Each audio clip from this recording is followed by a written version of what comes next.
tema-tema tentang kiamat, ciri-ciri kiamat. Di kitab saya nomor 1816 dari Al-Mughirah bin Syu'bah radhiyallahu an, qala ma sa'ala hadin Rasulullah sallallahu alaihi wasallam anid dajjal aktsara mimma sa'altu. Tidak ada seorang pun yang bertanya kepada Rasulullah sallallahu alaihi wasallam tentang dajjal sesering yang aku tanyakan, lebih banyak, lebih sering daripada yang aku tanyakan. Al-Mughirah bin Syu'bah termasuk sahabat yang paling cerewet, paling banyak bertanya tentang dajjal. Sampai Nabi SAW balik bertanya ke Al-Mughirah, ma yadurruk, apa yang menyusahkan kamu, apa yang membuat kamu gelisah. Ini cerewet-cerewet ting nanya dajjal teh. Memang apa masalahnya? Kata Al-Mughirah, innahum yaquluna inna ma'ahu jabala khubzin wa nahrama.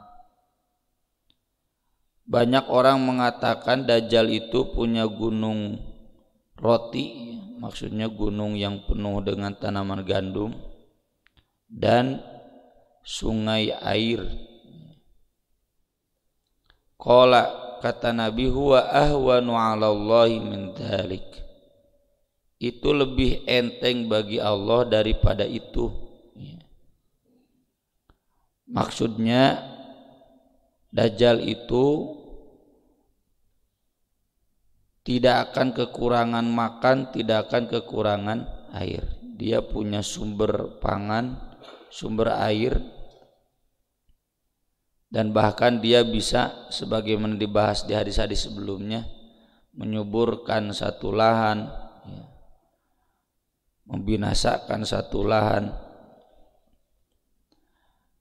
Lalu kata Nabi, bagi Allah yang lebih ringan dari itu pun bisa. Maksudnya kata Al-Qadhi Iyad dalam syarah Sahih Muslim,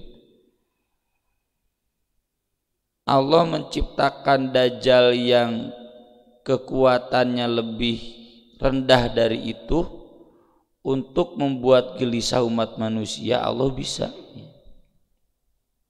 Atau tidak mustahil juga yang lebih dari itu pun Allah bisa mewujudkannya sehingga dajjal menjadi makhluk yang paling istimewa. Jadi maksudnya kata para ulama, hadis ini menjelaskan bahwa kita nanti jangan terkecoh dengan fitnah al-masihid dajjal. Betapa hebatnya sekalipun kehebatan dajjal, atau mungkin sebaliknya, itu jangan kemudian mengganggu keimanan kita. Kemudian hadis Anas radhiyallahu an, Rasulullah sallallahu alaihi wasallam bersabda, ma min nabiyyin illa wa qad andzara ummatahu al-a'war al-kadzdzab. Tidak ada seorang nabi pun kecuali sudah mengingatkan umatnya akan datangnya si pecak, si mata sebelah, dan si tukang dusta. Ini Nabi sedang menjelaskan dajjal, jadi dipanggilnya al-a'war al-kadzdzab. Ala innahu a'war, ingat sungguh dajjal itu a'war, buta sebelah. Wa inna rabbakum azza wa jalla laisa bi'a'war, sedangkan Rabb kalian azza wa jalla tidaklah buta sebelah. Jadi kenapa disandingkannya dengan Allah? Karena dajjal ini nanti mengaku sebagai Tuhan. Dan kita jangan terkecoh, beda. Tuhan itu maha sempurna, kalau dajjal matanya saja buta sebelah. maktubun baina ainaihi kaf fa ra. Nabi mendiktenya, tertulis di antara dua matanya kaf fa ra. Dalam riwayat lain kafaro atau kufur kafir, wallahu alam. Yang jelas nanti ada stempel ya, entah sebelah sini entah sebelah sini tulisan kafara. Dan orang yang seperti ini saat ini belum ada kan. Kalaupun ada disebut Dajjal sudah muncul di India, Dajjal sudah muncul di daerah timur dan sebagainya, nya tinggal we tadi natarangna ya kafaro henteu. Kalau tidak ada berarti bukan. Ini disebutkan semua nabi. Dalam riwayat lain yang saya tulis juga di buku saya, sejak zaman Nabi Nuh sudah mengingatkan nanti akan ada dua Al-Masih yang bertarung di akhir zaman, Al-Masih Isa bin Maryam dan Al-Masih Dajjal. Maka dari itu kalau kita merujuk Alkitab Kristen atau Alkitab Yahudi, sama ada Dajjal ini ya. Yagog Magog ada ya, Yagog Magog teh Yajuj Majuj. Dan kita nggak perlu dengan adanya itu kemudian mengatakan bahwa Yagog Magog, Dajjal itu adalah sisa-sisa agama Kristen, enggak. Ini wahyu yang kebetulan dulu penganut Kristiani juga pernah menjadi agama wahyu. Tapi kalau sekarang sudah nggak jadi agama wahyu mereka. Sisa-sisa agama wahyu ada pada mereka. Bukan berarti kita melanjutkan ajaran mereka. Karena di sini Nabi menegaskan bahwa semua nabi sudah mengajarkan. Dan karena umat Nabi yang tersisa hari ini 3, Yahudi tapi kafir, kemudian Kristen kafir juga, lalu yang ketiga kita Islam.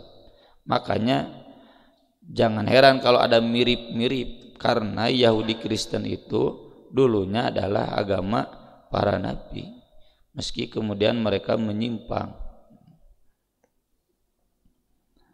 Kemudian hadis Ibnu Umar radhiyallahu anhuma anna Rasulullah sallallahu alaihi wasallam dzakara dajjal baina dhahranin nas.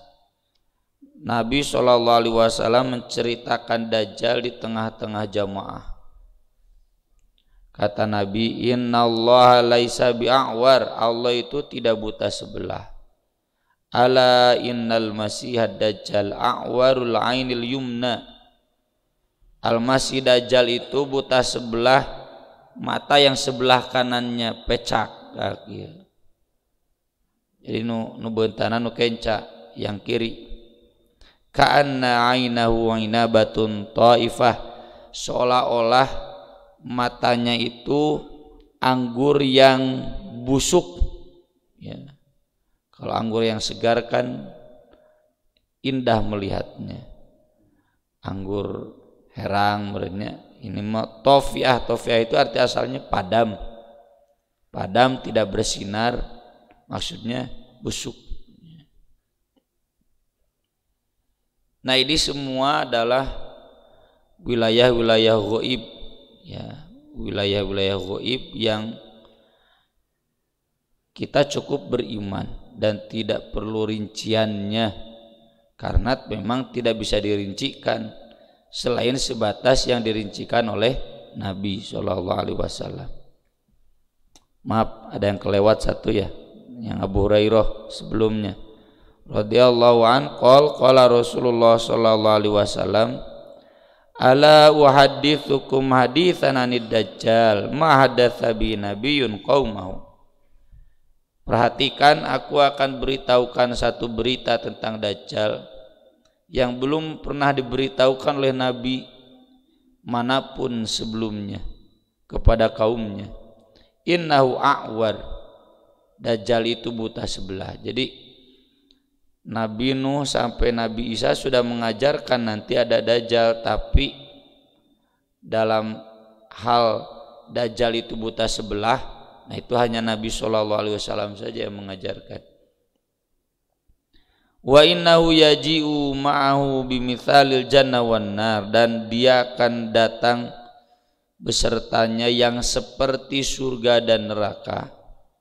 Fallati yaqul innahal jannah yan nar, yang dia katakan itu adalah surga sebetulnya adalah neraka.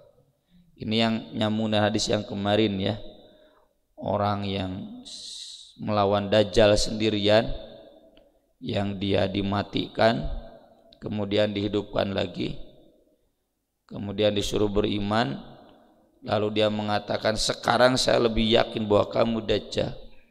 Lalu mau dibunuh nggak bisa, lalu dilemparkan ke neraka atau kepada api. Tapi kata Nabi itu sebetulnya adalah surga, atau kalau di dunia kebun yang indah. Dan Nabi sudah mengatakan di hadis sebelumnya, kalau kita mengalami zaman Dajjal jangan milih yang surga atau yang kebunnya, kita milih yang apinya, yang nerakanya, karena itu adalah sebetulnya kebun atau tempat yang indah. Kemudian hadis-hadis berikutnya ini menceritakan tanda-tanda kiamat selain Dajjal. Yang Dajjal sampai di sana. Kemudian sekarang kita masuk tanda-tanda kiamat akhir zaman. Wa Nabi Hurairah radhiyallahu anna Rasulullah sallallahu alaihi wasallam qala la taqumus saa'ah hatta yuqatilal muslimun al-yahud. Tidak akan terjadi kiamat sehingga kaum muslimin memerangi Yahudi. Kalau sekarang belum kan ya, atau sudah cuma kalah melawan Israel itu. Nah nanti itu Israel itu akan diperangi oleh kaum muslimin, dan kita sudah bahas di hadis sebelumnya, karena Yahudi itu pasukan Dajjal. Nabi Isa nanti berperang dengan Dajjal. Nabi Isa pasukannya kaum muslimin, Dajjal pasukannya orang Yahudi. Jadi ini peperangan ya, the last battle nih, peperangan akhir zaman, peperangan terakhir itu adalah perang antara kaum muslimin dan Yahudi. Yahudinya sekarang sudah layak diperangi ya. Kalau dulu kemungkinan besar ketika Nabi SAW bersabda seperti ini belum tergambar Yahudi mana yang diperangi, Yahudi mana yang punya negara, nggak ada. Zaman Nabi nggak ada, sampai tahun 1900-an Yahudi nggak punya negara. Di Inggris, di Eropa, di Amerika, orang Yahudi terjajah semuanya, dimusuhi sebagai bangsa yang nista. Tapi sekarang kita sudah tahu dan merasakan Yahudi itu sekarang sedang mempersiapkan diri untuk layak diperangi.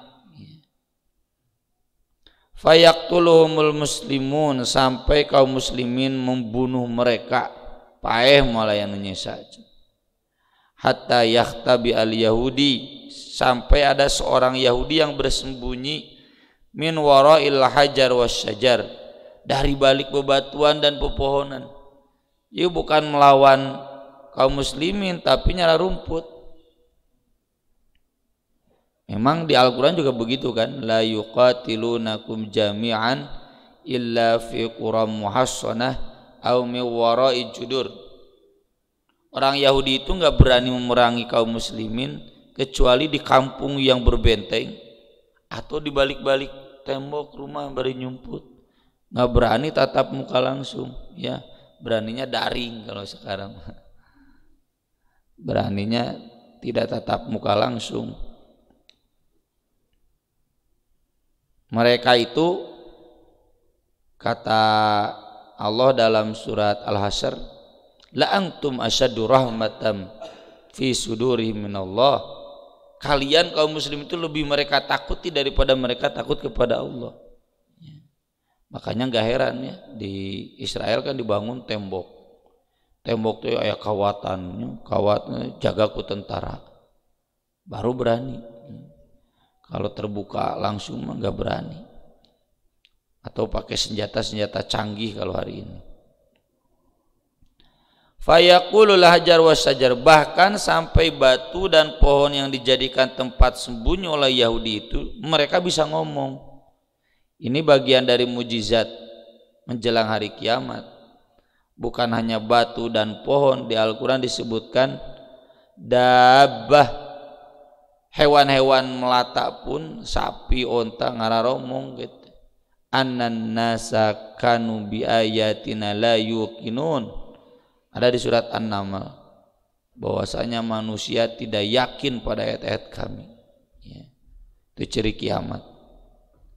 Di sini batu dan pohon ngomong, ya Muslim, ya Abdallah, wahai Muslim, wahai hamba Allah, hadza Yahudi khalfi, ini ada Yahudi di belakang aku, ta'al faktul, sini bunuh dia. Illal ghorqad, kecuali satu pohon yang tidak akan ngomong, yaitu pohon gorqad. Fa innahu min syajaril yahud, karena itu adalah pohon Yahudi. Ya, saya lihat di Google itu mirip-mirip cemara lah. Itu pohon itu yang tidak akan ngomong. Makanya sekarang di Israel semua orang Yahudi, bukan sekarang, dari dulu dan termasuk sekarang, pasti di rumahnya ada pohon gorqad. Kenapa?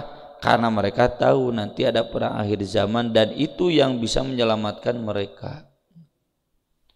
Nah, hatunya lain arah suku Islam ngaranna ge Yahudi. Yahudi makan bangsa monyet, kata Al-Quran juga. Saya dulu pertama kali tahu hadis ini ya zaman sanawiyah di buku-bukunya Syekh Yusuf Qaradawi, ketika beliau bahas bahwa tanda kiamat itu enggak semuanya jelek. Tanda kiamat itu juga ada yang baik. Jadi kalau kita bahas hari kiamat, jangan kemudian kesannya menyeramkan gitu. Kata beliau banyak tanda-tanda kiamat yang baik. Ya diantaranya akan ditaklukkannya Romawi, dua-duanya. Romawi dulu kan ada Konstantinopel, Konstantinia, dan Rumiyah. Konstantinopel itu yang sekarang Turki, Rumiyah itu Romawi yang sekarang Roma, ya Italia. Maksudnya Eropa, ya Vatikan. Ya. Kan Vatikan adanya di Roma.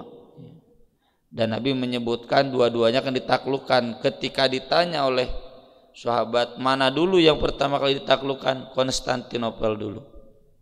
Meski saat itu di luar nalar. Kenapa? Karena Romawi Timur lebih hebat dibanding Romawi Barat.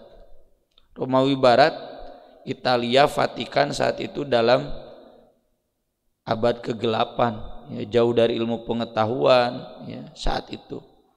Yang namanya Romawi Barat itu masih tertinggal jauh secara teknologi militer, teknologi apapun. Tapi yang ternyata pertama kali ditaklukkan adalah Konstantinopel. Dan karena justru itulah pusat kekuasaan saat itu, jadi seksi ya untuk ditaklukkan. Kenapa Sultan Muhammad Al-Fatih tidak berminat ke Eropa? Ada Eropa mau ala. Nah, ini yang jadi sasaran itu negara yang makmur di antara dua benua, di antara dua samudra. Itu adalah Konstantinopel yang hari ini adalah Istanbul, Turki. Itu saja yang hebat zaman itu bisa ditaklukkan, apalagi Romawi. Termasuk hadis-hadis tentang ini, kata Syekh Yusuf Qaradawi, Yahudi nanti akan habis ya, oleh kaum muslimin. Ayo nabaralaga kege dina waktuna beak ya, dan kita akan menang perang itu. Jadi tidak semuanya menyeramkan. Urutannya sudah kita jelaskan ya di hadis-hadis yang kemarin. Jadi degradasi moral, degradasi akhlak itu memang terjadi.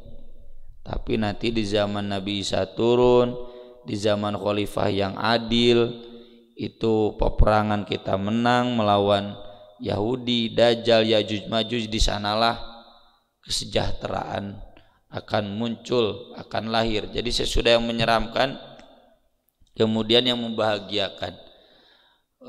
Berakit-rakit dahulu berenang-renang kemudian tanda kiamat teh. Sampai orang-orang bingung mau zakat ke siapa. Kenapa? Karena sudah nggak ada miskinnya. Ari aya nama bingung zakat kudu ka mana? Kudu ka mate kulantaran loba teuing. Nyumbang kudu ka mana duitnya sakieu-kieuna. Kalau nanti bingung orang ngasih zakat karena nggak ada fakir miskinnya. Nah, sesudah zaman emas itu lalu kaum muslimin semuanya meninggal. Udah gitu kemudian tersisa orang-orang yang semula ikut kaum muslimin tapi kafir, sebetulnya munafik. Mereka kemudian menjadi kafir beneran dan kepada mereka lah terjadinya kiamat. Orang-orang Islam itu sudah diselamatkan oleh Allah. Jadi happy ending ya, menyenangkan. Akhir zaman bagi kaum muslim itu menyenangkan. Jangan dikonotasikan nu goreng nawe unggul gitu. Meski tentu itu semuanya bukan berarti tidak ada ya ciri-ciri kiamat yang menggelisahkan, mengkhawatirkan. Tujuannya bukan untuk menakut-nakuti tapi untuk menjadikan kita siap menghadapinya. Termasuk hadis berikutnya, wa anhu masih dari Abu Hurairah radhiyallahu an qala Rasulullah sallallahu alaihi wasallam, walladzi nafsi biyadihi, demi zat yang jiwaku ada di tangannya, demi Allah, la tadhhabud dunya, dunia tidak akan hancur, hatta yamurrar rajulu bil qabri, sehingga seseorang lewat ke kuburan, fayatamarraghu alaihi, lalu dia sangat merindukan padanya, dia sangat ingin menjadi ahli kubur. Wa yaqulu ya laitani makana sahibi hadzal qabr, duh andaikan saja aku yang tinggal di kuburan ini, duh andaikan saja aku tempatku ada di seperti yang menghuni kuburan ini. Walaisa bihid dain ma bihi illal bala, walaisa bihid din ma bihi illal bala, dan bukan karena agama tetapi karena beratnya cobaan. Ini yang begini ada dua ya, diantaranya pernah kita bahas. Kalau ini orang-orang yang saking stresnya dia ingin mati, tidak kuat menghadapi cobaan. Nabi mengatakan bukan karena agama. Kenapa? Karena nanti ada satu lagi sama ciri kiamat, orang solih yang lewat kuburan lalu dia mengatakan saya ingin menjadi penghuni kubur ini karena agama. Dan itu pernah diamalkan oleh Abu Hurairah ketika ada keranda mayat lewat digotong oleh masyarakat. Kemudian Abu Hurairah mengatakan, andaikan saja saya yang digotong itu. Lalu para murid-muridnya protes, kenapa anda ingin mati? Kan gak boleh, gak boleh berharap mati itu. Kata Abu Hurairah, gak boleh itu lidurrin nazalabih, karena kesusahan hidup yang dia rasakan. Itu gak boleh. Kalau memang ada kesusahan hidup yang dia rasakan, paling kata Nabi boleh berdoanya bukan ingin mati, tapi Allahumma ahyini maka natil hayatu khairul li wa tawaffani maka natil wafatu khairul li. Hidupkanlah aku jika hidup lebih baik untukku, matikanlah aku jika mati lebih baik untukku. Tapi abdi mah can pernah ngadoa ieu. Palebah hidupna masih siap, palebah mautna ngarengkog. Tapi kalau orang ingin mati karena agama, Apa maksud agama? Karena agama sudah banyak fitnahnya dan dia khawatir terbawa fitnah tersebut sehingga ikut rusak agamanya, lalu dia ingin mati, maka itu diperbolehkan dan ada hadisnya sahih. Atau mungkin nanti kita akan ketemu ya di hadis Sahih Bukhari, itu satu rangkaian hadis yang panjang di bab kiamat. Tapi bukan berarti kemudian ngagali kubur bunuh diri, itu mah haram. Ini mah sebatas ingin ya. Jadi ingin mati karena stres duniawi haram, ingin matinya. Ente bunuh diri, najan teu bunuh diri, kalau ingin mati karena stres, berpikiran lebih baik aku mati, itu nggak boleh. Tapi kalau ingin mati sebatas inginnya, lain diamalkan. Karena urusan agama, ya dengan pernyataan Nabi walaysa biddin menunjukkan diperbolehkan. Kalau urusannya karena agama yang sudah semakin berat mempertahankannya, takut terbawa error, takut terbawa fitnah. Andaikan saja saya mati, ini menunjukkan kerinduan dari orang-orang solih. Ini sama dengan ayat alladzina yadhunnuna annahum mulaqu rabbihim wa annahum ilaihi raji'un. Orang yang sudah sangat yakin dia akan bertemu dengan Allah. Dan itu kan jadi salah satu indikasi soleh tidaknya seseorang ya. Orang yang soleh itu siap mati dan tidak takut mati. Kalau kita masih takut mati, itu berarti kita tidak soleh.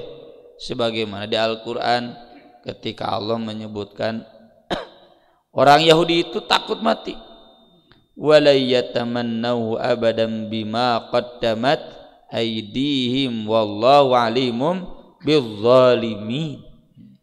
Ya, kalau kita masih takut mati, bima qaddamat aydihim, karena kita sadar amal kita jelek dan Allah tahu itu orang dolim. Jadi kalau ada orang ingin mati pertimbangannya agama, yang takut rusak, itu menunjukkan bahwa dia sudah bebas dari dolim, dia sudah bagus amalnya ya, sehingga dia siap mati di bawah jihad gahayu.